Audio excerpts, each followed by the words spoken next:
They said, "Just wait here, we'll grab the urn." Then I heard laughter as they drove off with my husband's ashes. For a moment, I thought it was a joke. A tasteless, cruel joke, but a joke nonetheless. My hands were still folded in my lap, my purse resting neatly against my side, the scent of the crematorium's lobby still lingering on my coat. I had dressed properly. Navy wool with a pearl brooch, the one George gave me on our 40th anniversary. I'd even worn gloves, though it was hardly cold. But it felt like the kind of day that demanded gloves. I waited. 5 minutes, then 10. The parking lot stayed empty except for the birds scratching near the dumpster and a crumpled soda cup rolling with the wind. At some point, I stepped out of the car and looked toward the building. No one. The receptionist inside glanced up, smiled faintly, then returned to her paperwork. She clearly thought I was waiting for someone. I was. When I checked my phone, there were no missed calls, no messages. Only the wallpaper. George and I in Maine, wind-blown and sunburnt, grinning at nothing in particular. That was 5 years ago, before his lungs turned on him. The cremation was this morning. Small. Too small. My daughter said, Dad wouldn't want fuss, and her husband agreed. They'd made the arrangements, chose the urn, picked the music. A country song George hated, but I wasn't asked. I had nodded when told, not asked, not included. Just nodded. I sat back in the car and waited another 10 minutes. Then it dawned on me, slowly and heavily, like a fog settling behind the eyes. They weren't coming back? Not today. Maybe not ever. The laughter, I hadn't imagined that. I'd heard it. Just as the engine started, I'd heard it. Not loud or hysterical, just amused. Light, like it was all nothing. As though the urn they carried wasn't my husband of 52 years, but some bag of groceries they'd remembered to take along. I didn't cry, not right away. I sat, my coat buttoned, my shoes neat, my purse upright. I was always careful with my posture. Years of being told to be presentable, ladylike, gracious. But inside, something was starting to come undone, not like a thread. No, more like a seam splitting along an old line, the kind you don't notice until the whole sleeve begins to fall. When I finally started the car, it felt wrong to go home. That house, our house, had been George's too, and he wasn't coming back to it. Not even in an urn. They'd taken that, along with everything else they'd quietly claimed in the month since he got sick. It was our daughter's idea that they store the documents. "We'll keep track of the estate stuff, Mom. You shouldn't have to worry." I'd let her. After all, wasn't that what children were for? To ease the burden? Now I wasn't sure which burden I'd passed on and which one they'd created. I drove around the block twice before heading back to the house. The keys trembled in the ignition, not because I was cold, but because my hands didn't know what to do. Rage wasn't something I was used to. Disappointment, yes. Sorrow, often. But not this. This was a fire. A low, clean burn. The house was quiet, of course. No one waiting inside.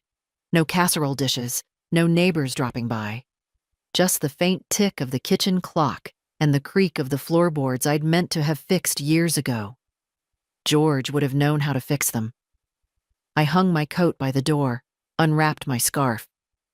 Then I stood in the living room and looked around. The photo shelf. Us on the porch. Us with baby Liz. Us in matching sweaters one Christmas. George had hated. I'd loved that photo. Not because he looked good in red, he didn't, but because he hadn't protested. He'd worn it for me. I picked up that frame. My hands stopped shaking. They had left me behind. But they'd also left something else behind. The illusion that I was needed. That I mattered as more than the polite ornament of family history. The truth had been there for years, only I'd refused to see it. It was there in the short phone calls, the missed birthdays, the decisions made without me, for me, around me. I had been erased gently, silently, like dust from a mantle. Today, though, they'd made it clear. They didn't forget me in that car. They excluded me. That's when I knew they would not get one more thing from me. Not my house, not my savings, and certainly not my silence. Not anymore. When I walked into the kitchen, the light was too bright. I'd left the blinds up this morning, thinking maybe the sun might help. It didn't. I set the picture frame on the table and sat down beside it, folding my hands like I was waiting for someone. But there was no one to wait for. There hadn't been for a long time. George was gone, and our daughter, Liz, had taken what was left of him. Not just the urn. That wasn't the worst of it. It was the choice, the clarity of it. They'd chosen to leave me behind. And still, I wasn't surprised. Not really. Last month, she'd asked for access to the house deed, said it was for streamlining things. I didn't ask what she meant. I didn't want to know. But George's name was on it, and mine too. That house, this house, was built on 25 years of double shifts and Sunday mornings spent fixing what we couldn't afford to replace. George used to say, "If it's ours, it's sacred." I'd believed that. I still did. But Liz, she believed in other things. Convenience, efficiency, sleek documents and email threads I never saw. When her husband, Todd, called the bank on my behalf, I let it go. When they changed the locks on George's storage shed, for safety, I let it go. I even let it go when they told me I should probably downsize, because a woman your age doesn't need all that space. What space? The front porch where I drank coffee with George every morning for 40 years. The attic where he'd kept his old fishing gear, and I'd told him I'd throw it out every summer but never did. The hallway closet with his slippers still sitting beneath the coats. They'd taken the ashes today. They'd already taken the rest. I stood up, walked slowly to the secretary desk by the window, the one I inherited from my mother. Inside were all the papers I'd filed over the years. I knew where everything was, labeled, sorted. Unlike the rest of me lately, the folder marked Liz and Todd was the thickest. Checks, loans, a co-signed mortgage from 2011, a private school tuition payment I'd made in cash, a car lease I'd paid off when their second child, Carter, was born, and they couldn't manage 2 payments. I didn't need a calculator to know how much money I'd poured into their lives. I didn't do it out of guilt. I did it because I believed that was what mothers did, especially when their own mothers hadn't done it for them. But now, I opened my checkbook, looked at the last entry. February 3rd. Gift for Carter's braces. $4,000. They hadn't called to thank me. I reached for the landline, still plugged into the kitchen wall, even though Liz said no one uses those anymore, and dialed the bank. "Good afternoon, First Shore Community," a young woman answered, chipper in that practiced way. "How can I help you today?" "My name is Martha Bellamy.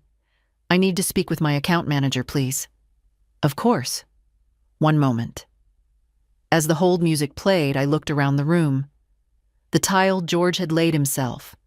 The faded clock above the fridge. The same table we'd bought secondhand in 1973 and never replaced. Finally, a voice came through. "Mrs. Bellamy? This is Patrick." "Hello, Patrick. I need to make some changes. Starting today." "Certainly. What would you like to discuss?" "I want to cancel all scheduled transfers and direct payments associated with Liz and Todd Taylor. Everyone." There was a pause. "I see. Would you like to freeze those accounts temporarily or permanently?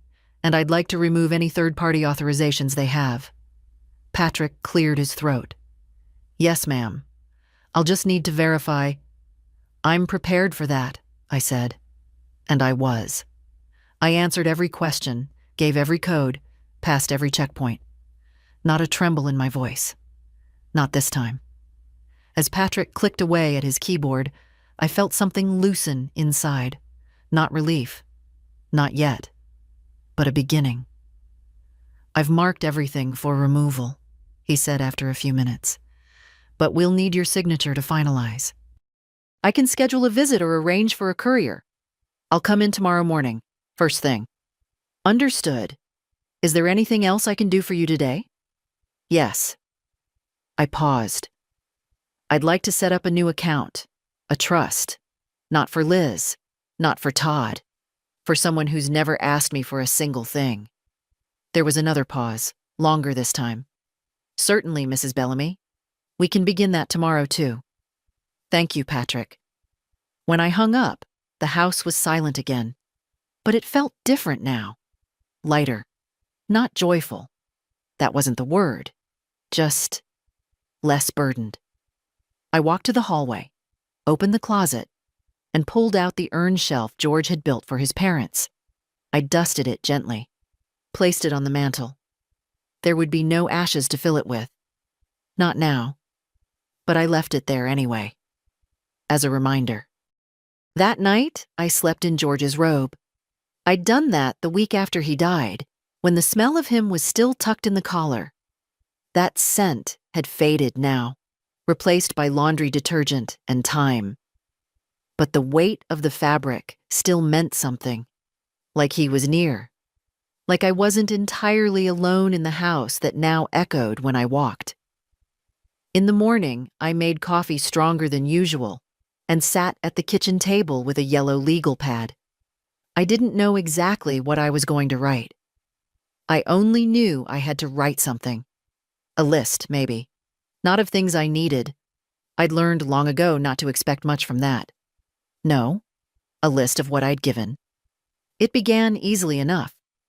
Down payment on Liz and Todd's first home. $28,000 private school tuition, years 1-5. $44,000 Todd's failed landscaping business. $15,000 loan, never repaid. Carter's braces. Madison's summer camp, 3 years in a row. Their new fridge last Christmas. Medical copays when Todd was between jobs. New roof after the storm. They couldn't claim it on insurance. Monthly grocery cards, just until things stabilize. By the time I got to the second page, the numbers blurred. And still, none of it had hurt as much as yesterday. They had taken George's remains and left me sitting alone in a parking lot. Not because they forgot. Not because they were late. But because they had decided I didn't belong. That was the word. Decided. This hadn't come out of nowhere. This wasn't about grief or stress or miscommunication, as Liz would surely claim when the fallout began. No, this was a decision. A long-building one. The end result of 1,000 small exclusions. A death by degrees. I set the pen down and poured another cup of coffee.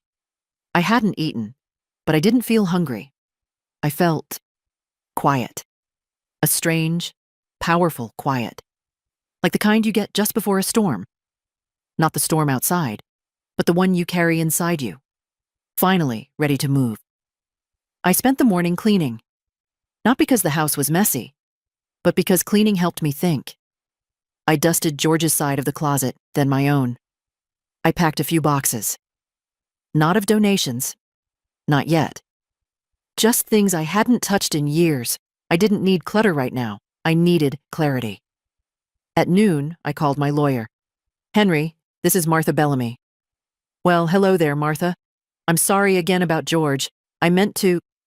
Henry, I need to come in. Today. A pause. Of course. I've got an opening at 2:30. Is everything all right? No, Henry, I said, not unkindly. Everything is not all right, but it's going to be. At 2:15, I pulled into his office parking lot in my old Subaru. I still had the "Support Our Seniors" bumper sticker George insisted on. It always made me laugh, like we weren't the seniors it referred to. Henry met me in the lobby. He was older now, like all of us, but still wore his hair too slick and his tie too bright. George used to tease him about both. "What can I do for you?" he asked, guiding me into his wood-paneled office. "I want to change my will." Henry blinked. "Okay, that's simple enough. And I want to establish a revocable trust, managed by me alone. All assets transferred, immediately." Henry raised his eyebrows. "You're sure?" "I'm certain." "May I ask why the sudden—" "You may not," I said gently. "Not yet." He nodded. "Understood." The papers took over an hour. He walked me through every step, every form, every clause. I read every word. When he asked for beneficiaries, I said, "My granddaughter, Lily. She's the only one who still visits and never asks for anything." "And Liz?" he asked carefully. I looked him in the eye. "No." He said nothing, just kept writing. When everything was signed, scanned and filed, I stood to leave. "I'll need copies mailed," I said, "and one kept here. But no disclosures. Not yet." "Of course," he said. "You'll let me know when." "I will." Back home, I sat on the porch with a glass of water. The wind was picking up. Clouds were shifting. My body ached in its usual ways, knees, shoulders, something in my lower back. But inside, I felt centered. Like something had clicked back into place after years of being slightly off kilter. At 4:43 p.m., Liz called. I didn't answer. She called again at 4:47. Then a text. "Hey, Mom, sorry, yesterday got chaotic. Can we stop by tonight?" I looked at the message, then at the porch steps. George never got around to repainting. Then back at the message. I turned the phone off and placed it beside me. The quiet returned, and I welcomed it. By morning, the silence had changed. It was no longer the peace of decision. It had turned into something else. A waiting silence, taut and humming, like the hush before the first word in a courtroom, like breath held too long. They would come today. I could feel it. They wouldn't leave things unanswered, not when there was money at stake. I brewed coffee and made toast, not because I wanted it, but because ritual steadied the hands. I folded the dish towel exactly like George did, in thirds, then in half, and hung it back on the oven handle. He used to tease me for being so orderly, but he was the same way. We were two practical people who built a life out of quiet habits and unpaid debts, and for 52 years, it had been enough. At 10:13 a.m., I heard the crunch of tires on gravel. Not one car. Two. Todd's black SUV and Liz's leased sedan. Always leased, never owned. Too much commitment, too little control. I didn't get up. Let them knock. They did. 3 times. Pause. Then again, louder. I heard Liz's voice through the door. Light, falsely cheerful. "Mom, it's us." "Of course it is." I waited another 30 seconds, then opened the door. "Hi, Mom," she said too brightly. Todd gave a weak nod, holding what looked like a pastry box. I didn't move from the threshold. She hesitated. "Can we come in?" "You already did yesterday," I said, "with George's ashes." Her smile twitched. "Oh, that. Mom, it was just a mix-up." "I see," I said. "So who was laughing?" They both blinked. "I heard you," I added, "as you drove away." Todd cleared his throat. "That wasn't about you." "No?" I looked at the box. "What's that?" "A tart," he said. "Your favorite." "Interesting. My favorite was strawberry rhubarb. George's favorite was lemon." Liz winced. "Mom, we're not here to fight." "Good," I said, stepping aside. "Then don't." They entered awkwardly, hovering by the hallway. I didn't invite them farther. Liz took a breath. "Look, I know you're upset. But yesterday, well, everything was moving so fast. Todd had a conference call, and Carter had soccer, and You left me in a parking lot with no explanation and drove away with my husband's ashes, I said evenly. There is no calendar busy enough to make that acceptable. Todd shifted his weight. We thought maybe you'd want a moment alone. I did, I said. I wanted it after the service, in peace, not in confusion. We came right back, Liz said. The receptionist told us you'd left. 36 minutes later, I corrected. I timed it. She looked down. Mom, I'll save you the effort, I continued. You're not here to apologize. You're here because the bank froze the accounts yesterday. Silence. Liz's eyes darted up. They did? I assume your cards were declined? She didn't answer. I'm not angry, I said. That would mean I expected better. I'm just done. Todd stepped forward, his voice tight. Martha, with all due respect, we've been under a lot of pressure. And I've been under your thumb for 15 years, I replied. It ends now. Liz tried again. Mom, we can talk about this. We can fix it. No, I said. You can't. Because what you broke wasn't financial. It was trust. And I let it break slowly, thinking love would fix it. But love without respect is pity. And I'm not taking that from you. Not anymore. The tart box sat untouched in Todd's hands. Liz blinked rapidly. So, what now? I met her gaze. Now you figure out how to live without my money, without my home, without my name tied to your debt. Her voice dropped to a whisper. Are you cutting us out of your will? I didn't answer. I didn't need to. Todd opened his mouth like he wanted to argue, but saw something in my face and closed it again. They left 5 minutes later, the tart still sitting on the hallway table. After the door clicked shut behind them, I stood there for a long while, not shaking, not doubting, just breathing. Later, I packed the tart into the fridge. I'd give it to Lily next time she came by. She actually liked lemon. Then I sat at the window and watched the wind move through the trees, light slipping through the leaves like something soft and final. It wasn't revenge I felt. It was balance. I expected the next strike to come through voicemail. Instead, it came in the form of paperwork. A courier envelope pushed into my hands the next morning by a breathless young man who apologized 3 times for the weather, then jogged back to his van as if afraid I might read it in front of him. Inside, a polite but pointed letter from a real estate lawyer I didn't know. Attached, a clarification request regarding joint ownership of the house. Specifically, a suggestion that, given your age and current living status, it might be advisable to consider voluntary property succession for estate simplification. My house. George's house. The one with the creaking porch and the peeling shutters and the apple tree he planted in '89. They weren't even subtle anymore. I folded the letter, returned it to its envelope, and set it gently on the edge of the kitchen counter, like it was a dead insect I didn't want to touch again. Then I went upstairs. There, in the hallway closet, I pulled down the box marked Deeds, Wills, Titles. George had kept everything. He never trusted digital records. If the power's out, paper still stands, he used to say.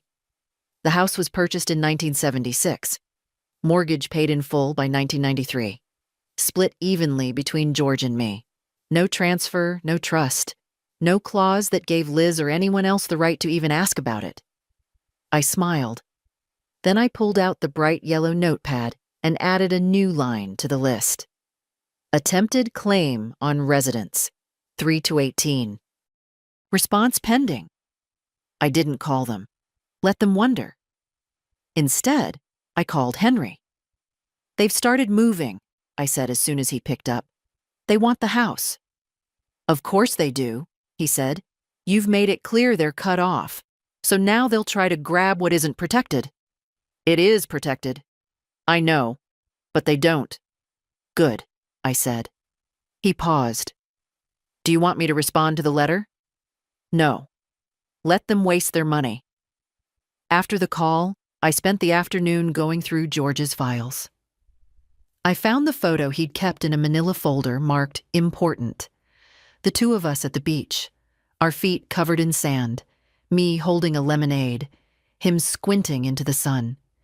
He'd written on the back in his blocky, careful print, proof we were happy. I tucked it into my wallet. Around 4:30, the doorbell rang again. Not a courier this time. Lily. 16, hair in a loose braid, her face flushed from the wind. "Hi, Grandma," she said, holding up a takeout bag. "I brought Thai. Mom says you don't like it, but I remember you liked it when I was little." She stepped inside before I could answer, already kicking off her boots. "You okay?" she asked, more softly. I nodded. "Better now?" She followed me into the kitchen and set the bag on the table, unpacking with the confidence of someone who knew where everything was. The plates, the spoons, the tea towels. We didn't talk about her parents right away.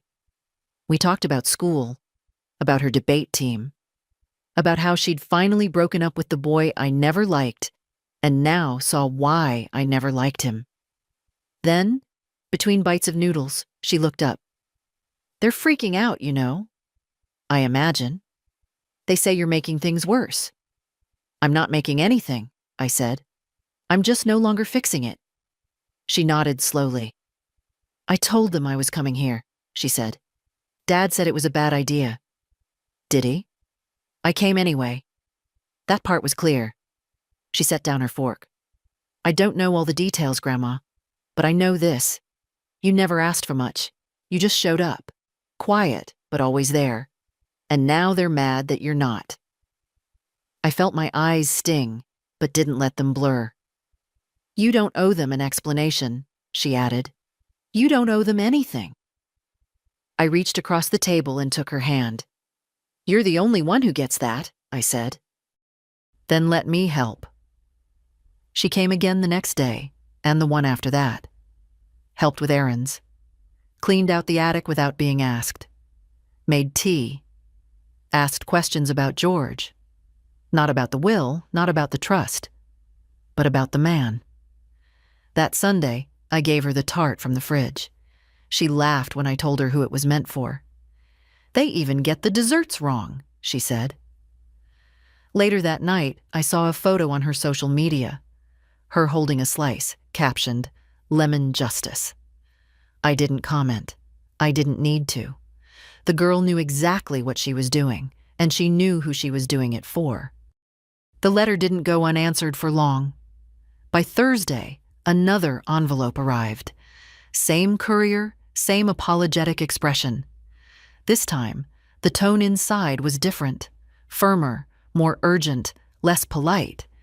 It referenced legal rights, uncooperative disposition, and, my personal favorite, failure to engage in responsible estate discussions. I read it once. Then again, aloud this time, because sometimes hearing the absurdities gives them proper weight.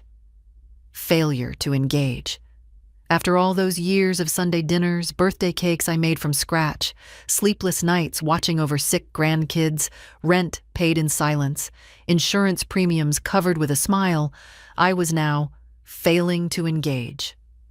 The nerve would have been laughable if it hadn't been so predictable. I didn't call them. I didn't respond. I called Henry. "They've escalated," I said. He chuckled. "Naturally. That's how entitlement behaves. It turns from suggestion to demand when ignored." "Can we make it hurt?" I asked. He paused, not expecting that question in my voice. "I mean legally," I added, dryly. "Can we make sure they know exactly how little ground they stand on?" "We can," he said. "Would you like me to draft a reply?" "Not to them," I said. "To Lily." "Pardon?" "I want to make it official. The trust. The house. Everything. I want it transferred in full, with immediate effect, managed by her name under your supervision." Henry was quiet for a moment. Then, "Martha, that's a serious step," So was watching them drive away with my husband's ashes. He didn't ask anything more, just said, "I'll begin today." That night, I found George's old radio and tuned it to his favorite jazz station. The reception crackled, but I kept it on. I let the saxophone notes fill the room, filling all the parts of me that had been hollow for weeks, maybe years. I cooked a full dinner for myself. No low-sodium anything, no skim milk, no accommodations for other people's diets. Just roasted chicken, mashed potatoes, buttered peas. I even made gravy from scratch. I ate at the kitchen table by candlelight. George would have laughed, called it dramatic, then joined in. He never believed in sulking. "If you're gonna stew, make it into soup," he once said. After dinner, I sat down and wrote Lily a letter. Not a legal one. Henry would handle those. A real one. In ink, with my own hand. I told her about the first time I met George, how he was nervous and pretended he knew how to waltz, how he stepped on my foot 3 times and still got a second date.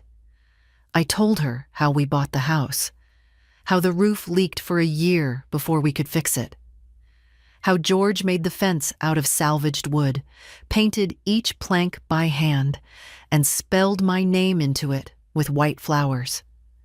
I told her none of it was perfect, but all of it was real. And now, it would be hers. Not because I needed someone to remember me, because I needed someone to carry what mattered forward. Someone who understood that what you build with your hands means more than what you inherit with your name. The next morning, I mailed the letter before I could second-guess it. Then I made an appointment at the bank. "Just updating signatories," I told Patrick, the manager, "tying up loose ends." He glanced over the documents Henry had faxed. "Everything seems in order," he said, then hesitated. "You're sure this is what you want?" "I'm sure," I said. By noon, it was done. I walked out of the bank and sat on the bench across the street looking at nothing in particular. Just feeling the wind on my face, the sun on my hands, and the strange, quiet pulse of something I hadn't felt in years. Control. It didn't make me feel powerful. It made me feel whole. Lily came by the next afternoon, her cheeks flushed from the cold, her braid a little looser than usual. "I got your letter," she said, holding it in her hands like it was breakable. "I read it 3 times. I nodded. "And?" "I cried," she said simply, "at the part about the fence, and the flowers, and the soup." "You always liked stories better than toys," I said, "even when you were small." She sat across from me, placed the letter gently on the table. "Why me, Grandma?" I didn't pretend not to understand. I just looked at her. "You know why," I said. She shook her head, still not looking away. "But I haven't done anything." "Exactly," I said. "You never did anything to me. You never took. You never expected. You just came." She looked down. "They're going to hate me for this." "I know," I said, "but not more than they already do for not being able to control me." Lily didn't smile. She wasn't the kind to be smug. She just folded her hands together and asked, "What do I do with it?" "With what?" "All of it. The trust. The house. Everything." "You take care of it," I said. "Not because it's valuable, but because it matters. This place. These stories. They weren't expensive to build, but they cost everything." She nodded slowly. "And when you're ready," I added, "you build something of your own, with the same care, the same truth." She looked around the kitchen, then out the window toward the back garden. George's rose bushes had gone to branch, bare and stubborn against the frost. "You think I'm ready?" "You wouldn't be asking if you weren't." We sat in silence a while, sipping tea. Lily had brought ginger biscuits this time, not too sweet, the kind I liked best. "They're going to come after me," she said eventually. "Not just you. Me." "They already are," I said. Todd called the bank this morning pretending to be your financial advisor. Patrick shut it down. Her eyebrows lifted. Seriously? Seriously. And Mom? I took a breath. She hasn't called, but she sent a message through Henry's office. Strongly worded. Something about undue influence and incompetent decision-making. Lily let out a low breath. They think I'm senile, I added. Or rather, they hope I am. Makes it easier to discredit my choices. But you're not. No, I said. I'm old. That's different. We both smiled, briefly. I'll protect it, she said after a while. Whatever it is now, whatever it becomes, I'll protect it. I know you will. Later, as she put on her coat, she paused at the doorway and turned back. Grandma, if things get ugly, they will, I said. But that's all right. I've been through ugly before. I've been through poor, through sick, through alone. This is nothing. She smiled then. A real one. I'll see you Sunday, she said. I watched her walk down the steps, steady and upright. When she was little, she used to stumble constantly. Always had scraped knees and mismatched socks, but even then, she never cried. She just stood back up and kept going. George used to say, "That one? She's made of wire and glue." I hadn't understood it back then. I did now. That night, the phone rang again. This time, I answered. Not because I wanted to talk, but because I knew what came next and I was ready to look it in the eye. Mom, Liz's voice came through the line, clipped and sharp. We need to talk. I didn't speak right away. Let her sit in the silence she never used to notice. Are you there? She said, impatient now. I'm here. She exhaled, not relief but irritation. You've put us in an impossible position. Have I? I said. Yes. Todd's been on the phone with the bank all day. They won't release the funds. They say you removed our access. I did. Without warning. I almost laughed. You think I owed you a warning before I stopped letting you drain me? That's not fair. It's not? We had arrangements. No, I said, cutting her off. You had expectations. I allowed them. That's not the same. There was a pause. I could hear movement. Maybe she was pacing. Or maybe she just couldn't sit still with the truth pressed against her ear. I don't know what Lily told you, she began. Lily didn't tell me anything, I said.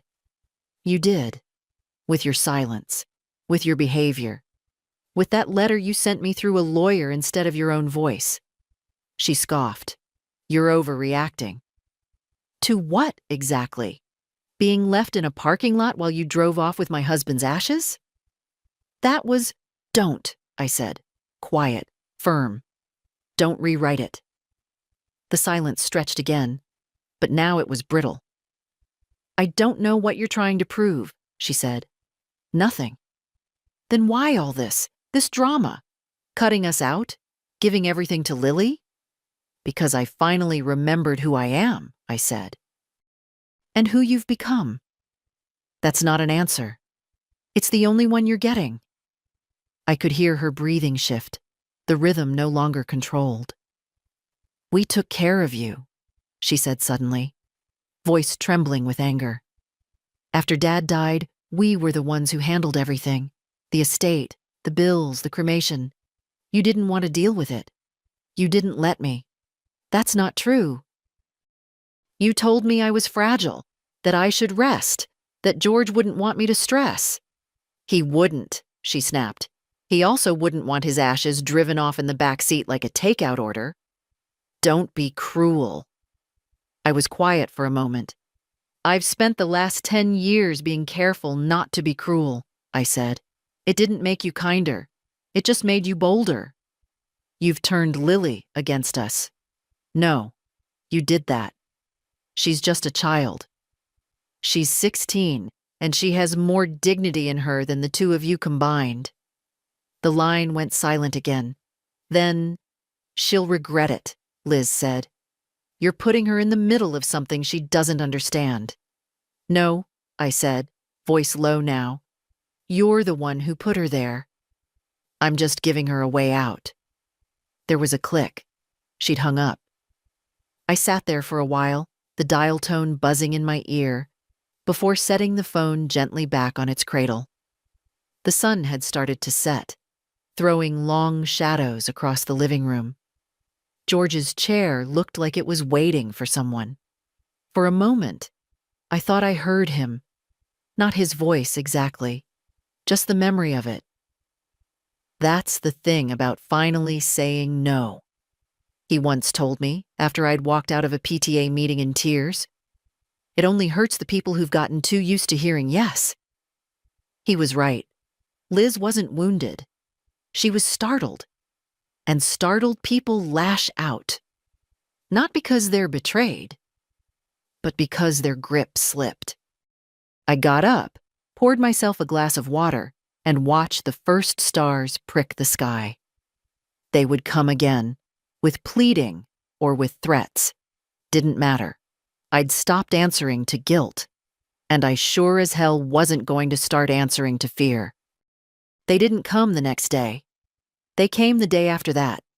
No phone call, no warning.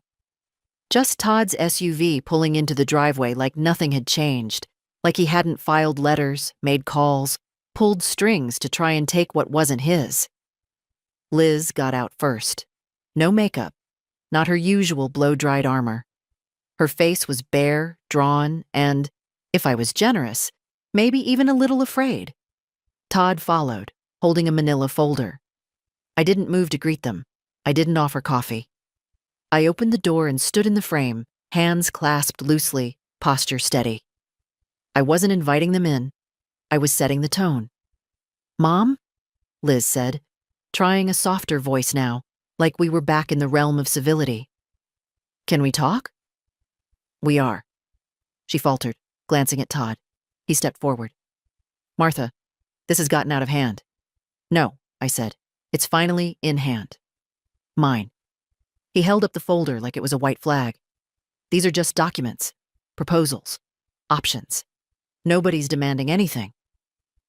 "Is that what your lawyer called it when he suggested I consider relinquishing residential control due to cognitive ambiguity?" He blinked. "I looked it up," I said. "It's what they write when they want to put someone in a care facility without using the word facility." Liz's eyes darted to Todd, but he wouldn't meet her gaze. "We were just trying to plan," she said. "To prepare."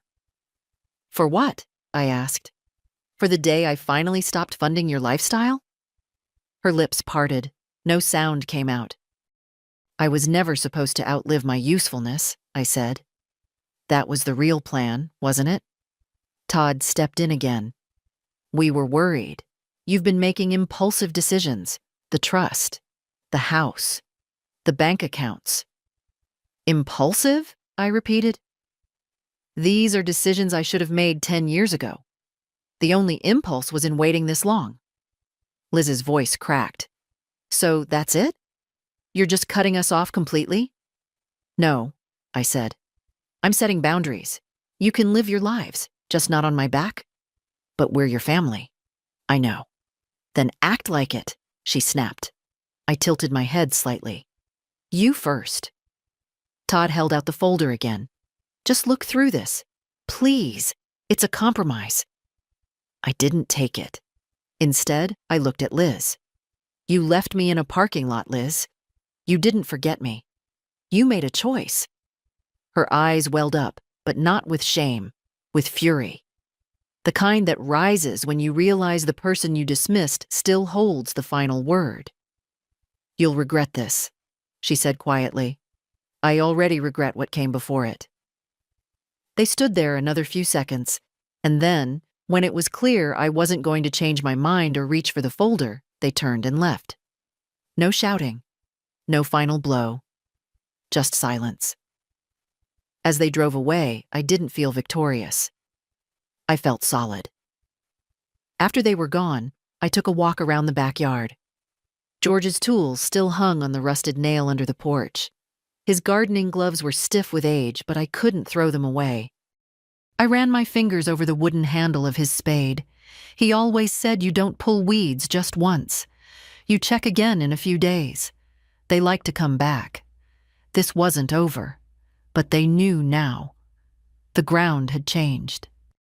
That night, I opened the trunk at the foot of the bed. It hadn't been touched in years. Not since George got sick and the days began to blur together with hospital chairs, medication alarms, and quiet refusals to talk about the inevitable. The trunk held the bones of our life. Old tax returns, warranties for appliances we no longer owned, receipts yellowed with time. But underneath those layers were the things that still breathed. A bundle of letters tied with kitchen twine, mine to George during his deployment in '66, and his to me, folded carefully, his handwriting precise and slow. He'd always said letters were his way of saying the things he couldn't quite say out loud. I untied the twine, not to read them, but to hold them. There was one more folder in the bottom of the trunk. Manila, like the one Todd had held earlier, but heavier. Not with paper, with weight. Emotional weight. Inside was the last will George and I had updated together, signed 7 years ago, notarized, reviewed twice by Henry. At the time, it had seemed straightforward, split evenly, modest bequest to the grandchildren, the rest to Liz as our only child. George had insisted. She'll do the right thing, he said. I had believed it too, back then. But people aren't static. They shift. Sometimes they harden. Sometimes they calcify into something you no longer recognize. I'd watched the change slowly. After George died, Liz took the reins. At first, gently, then with increasing grip. She meant well, I told myself. She's overwhelmed. She's grieving, too. But grief doesn't erase kindness. It only tests its limits. Over the years, she began speaking for me. At doctor's offices, at the bank. It's just easier, she'd say. Less confusing for everyone. At first, I let her. I was tired. And what did it matter? She was my daughter. But then came the deeper cuts, the silent ones. The family gatherings I wasn't told about because we thought you'd be too tired. The decisions made in group texts I wasn't included in. The birthday party where I was placed at the far end of the table, next to the coat rack and a screaming toddler I didn't know. And I endured it all. Until George's ashes left in a car I wasn't welcome to ride in. That was the line. Some lines don't need to be drawn. They're carved. Now I pulled the will out, unfolded it, and stared at our signatures. He trusted her, and so did I. But trust, once cracked, doesn't heal like skin. It hardens like porcelain, and the break always shows. I folded the document back up, returned it to the trunk, and turned off the light. In the morning, I called Henry. We need to formally revoke the previous will, I said. Immediately. I've already started, he said. Your trust supersedes it, but we'll file the new paperwork first thing. Make sure Liz receives a copy. Are you sure you want to do that now? Yes, I said. She deserves to know exactly where she stands. Later that day, I opened the safe behind the hall mirror and removed the original deed to the house. George's handwriting was in the margins. Notes about the property line, the furnace, when the chimney was last cleaned. It wasn't just a house. It was evidence of effort, of time, of who we were before everything became convenience and shortcuts. I scanned it all and sent it to Henry. Backups. Always backups. At lunch, I made tuna salad the way George liked it, with extra pickle, no celery. I ate it at the table where we used to sit, where Lily now sometimes joined me. And then I waited, because I knew this change, this final legal confirmation, would light the match they'd been waving for weeks, and when it did, I would not flinch. The letter arrived 2 days later, cream-colored envelope, heavy stock. The kind meant to convey importance, as if the thickness of the paper could soften the ugliness of the contents. This one wasn't from Todd's lawyer. It was from Liz herself. I didn't open it right away. I made tea first, cleaned the sink, fed the neighborhood cat that had started appearing by the porch in the afternoons. Skinny, gray, missing half an ear.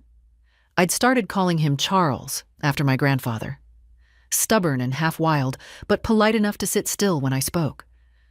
Only after all that did I sit down, slit the envelope, and unfold the 3 neatly typed pages. Her tone had shifted again, no longer sharp, no longer apologetic. Now it was measured, coated with what she probably thought was logic. She called my actions unilateral and deeply hurtful. She referred to my decisions as confused and potentially manipulated. She cited my age 4 separate times.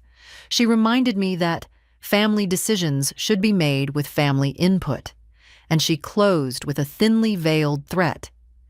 We don't want to involve outside agencies, but we will if we feel there's cause for concern. Cause for concern. I folded the letter slowly, set it on the table, and stared out the window. George had once said, "The more you tell someone no, the more convinced they get that you don't understand the question." Liz didn't think she'd been denied something. She thought I was making a mistake that needed correction. Correction through force if necessary. At 2:15 p.m., I called Henry. "I received a letter," I said. He didn't ask what it said. "Do you want to respond?" "No," I said, "but I want to act." I told him everything.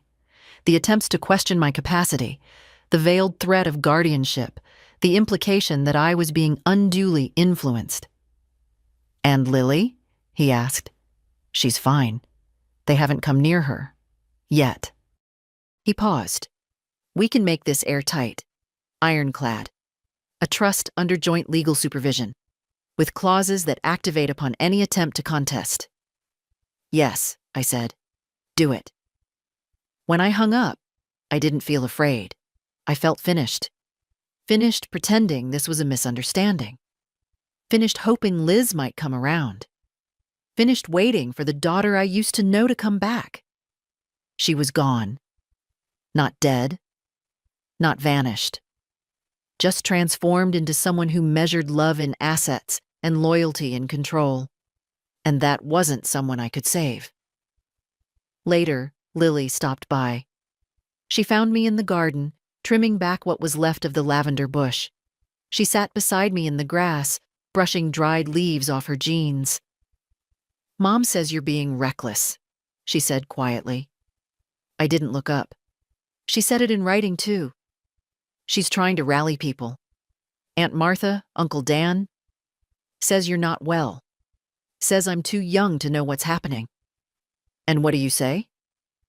Lily didn't hesitate. I say I'm not confused, and neither are you. I smiled, even if it didn't quite reach my eyes. I never wanted this to be a battle, I said. I know, she replied. But you didn't start it. You're just the first one who didn't back down.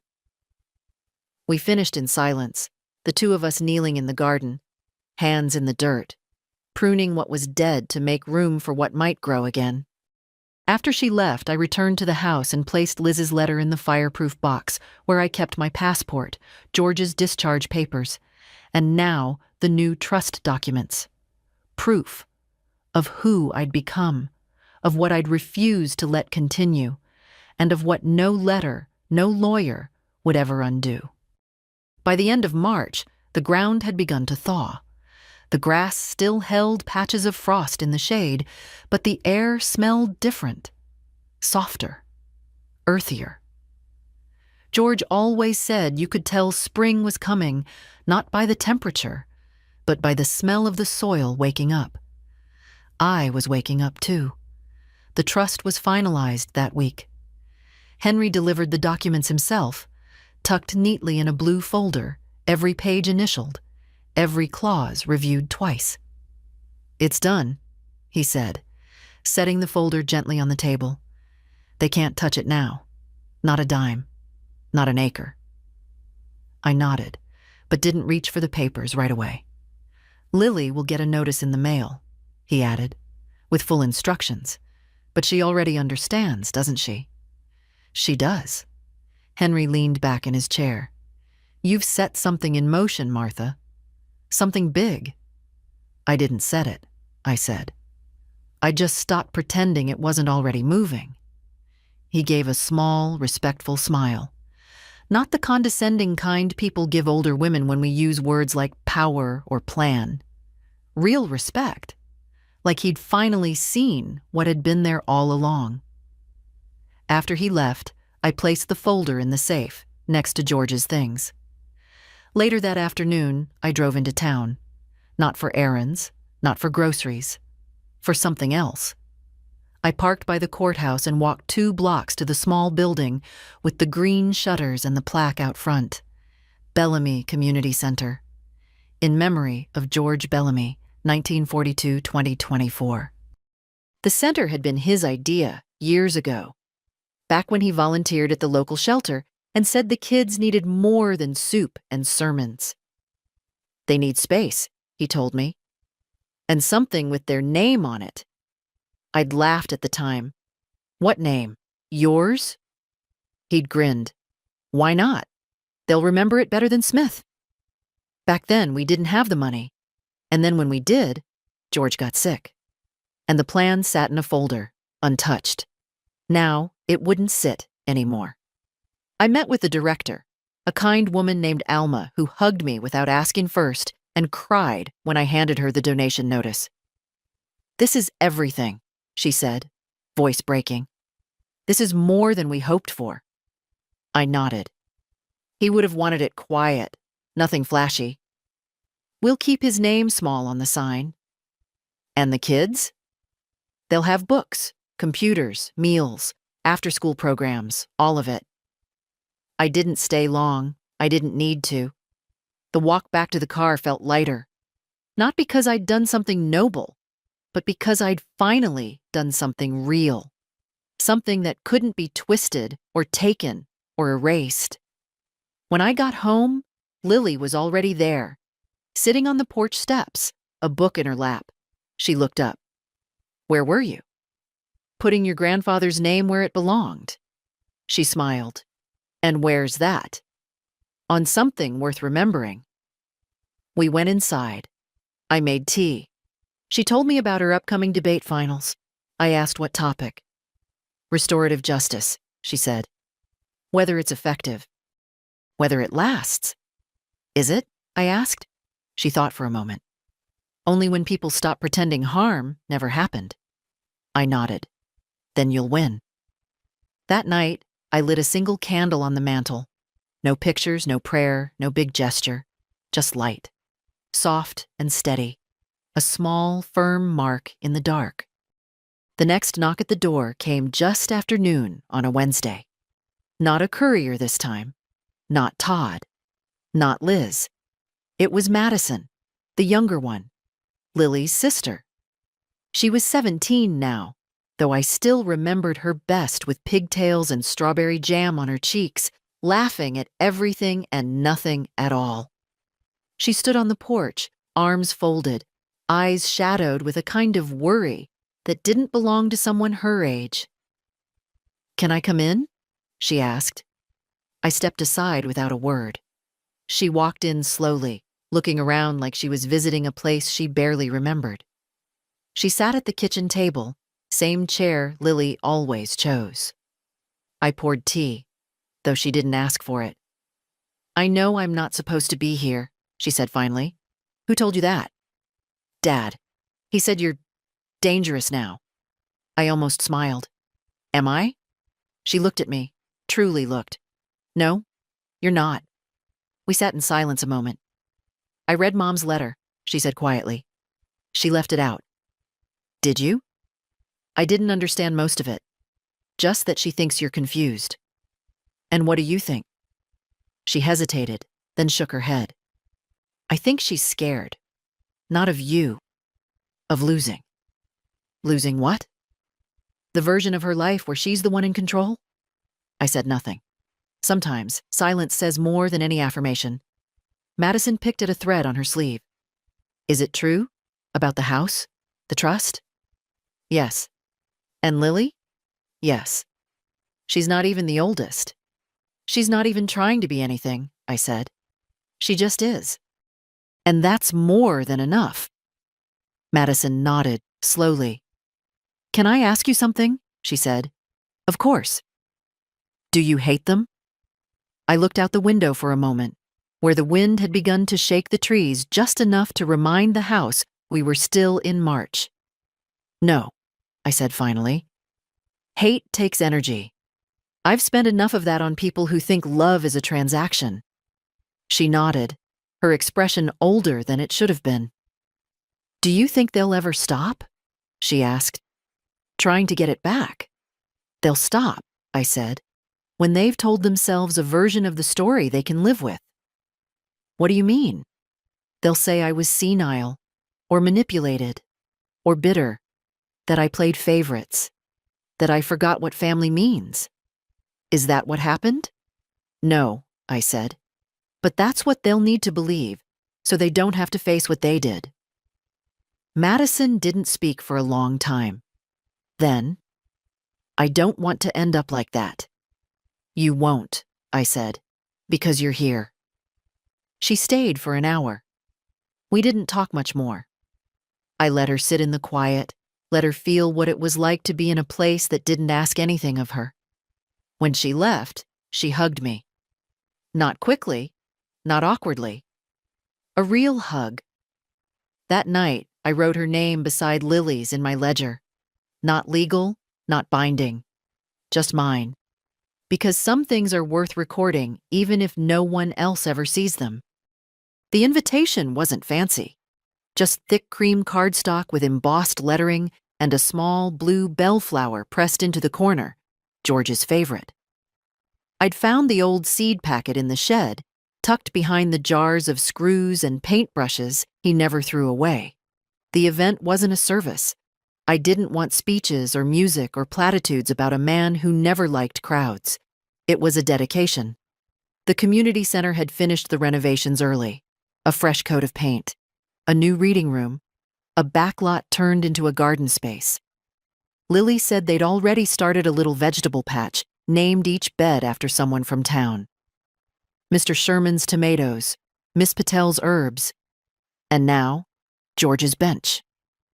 We held the gathering on a Sunday afternoon.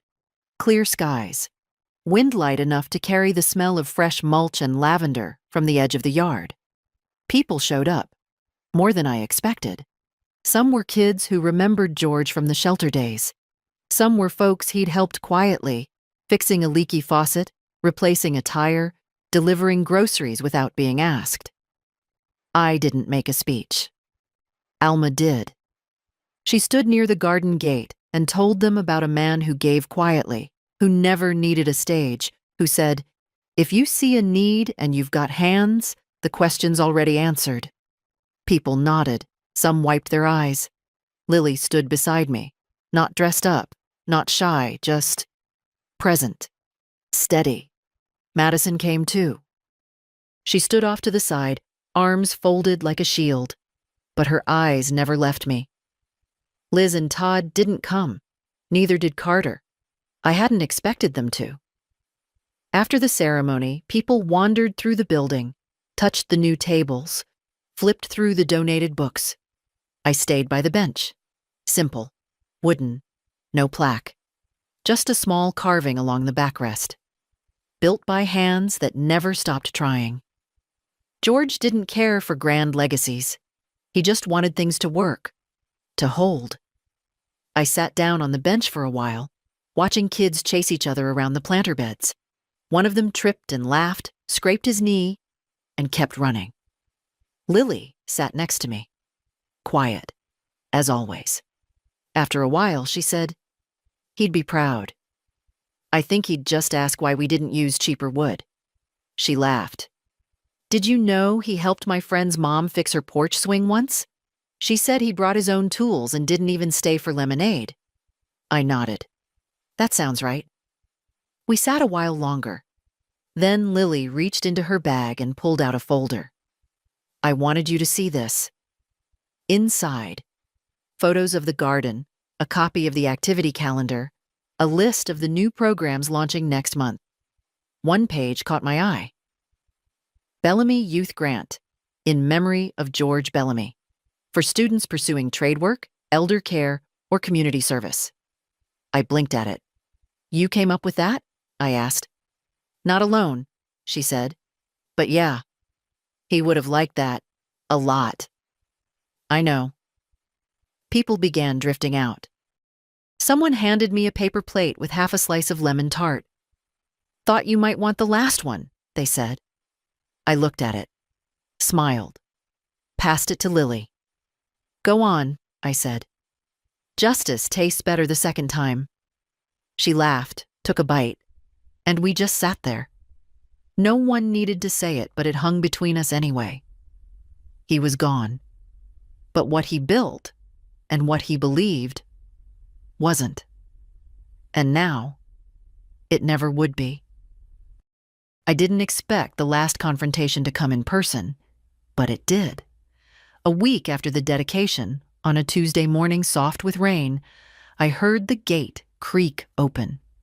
I'd left it unlatched, not out of forgetfulness, but instinct. Something in me knew the story hadn't fully closed. It was Liz. No folder this time. No husband. Just her, standing under a small blue umbrella, looking thinner than I remembered. Smaller, somehow, as if time had begun to fold her in at the edges. I opened the door but didn't step out. May I come in? She asked. I hesitated, then nodded. We sat in the kitchen. I poured tea. She didn't touch hers.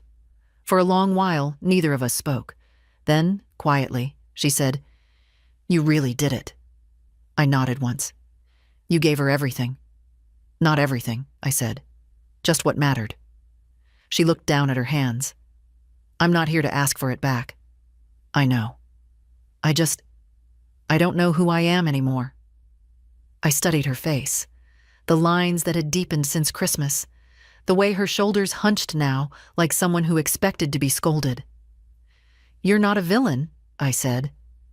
You're just someone who stopped listening. She looked up. Her eyes were wet. Why didn't you tell me earlier, before it got so far? I tried, I said. But you were always busy. Always speaking for me, not to me. She looked away. I thought I was helping, she whispered. I know. The clock ticked. Outside, rain tapped softly against the windows. I'm not asking for forgiveness, she said. Good, I replied, because it's not something I hand out like tea cookies. She almost smiled. Almost. But I am sorry, she said. I let that sit between us, not because I doubted it, but because I wanted her to feel the weight of what came next. I'm not changing the trust, I said. That part of the story is closed. She nodded. I know. But if you want to write a new chapter, not with money, not with claims, just with truth, then the door's open. For that. She looked up, startled. Not wide, I added, but open. A silence passed between us that wasn't bitter this time. I don't deserve that, she said. No one does, I said. That's not how grace works. She left not long after, said thank you, took her umbrella, walked out into the soft drizzle without looking back, and I didn't watch her go. That night, Lily came by. She didn't ask about her mother. She just brought warm bread wrapped in foil and told me about a kid at the center who'd drawn George with a cape. He said he was a hero, she said, grinning. He was, I said. Just never needed the cape. We ate the bread with butter, sat by the window, watched the porch light catch the rain like gold. Then Lily leaned over and said quietly, You should write this down, all of it. Maybe one day, I said, but it's already written. In every silence I held, every line I drew, everything I chose not to let slip through my hands. And maybe it's written here too for someone like you. If it is, if this story made you stop for a second, or remember something real, or breathe a little deeper, then let it keep moving. Pass it on. Share it. Let someone else feel what I couldn't say out loud until now. You are allowed to stop being silent. You are allowed to say no. And sometimes saying no is the loudest, kindest thing you can do.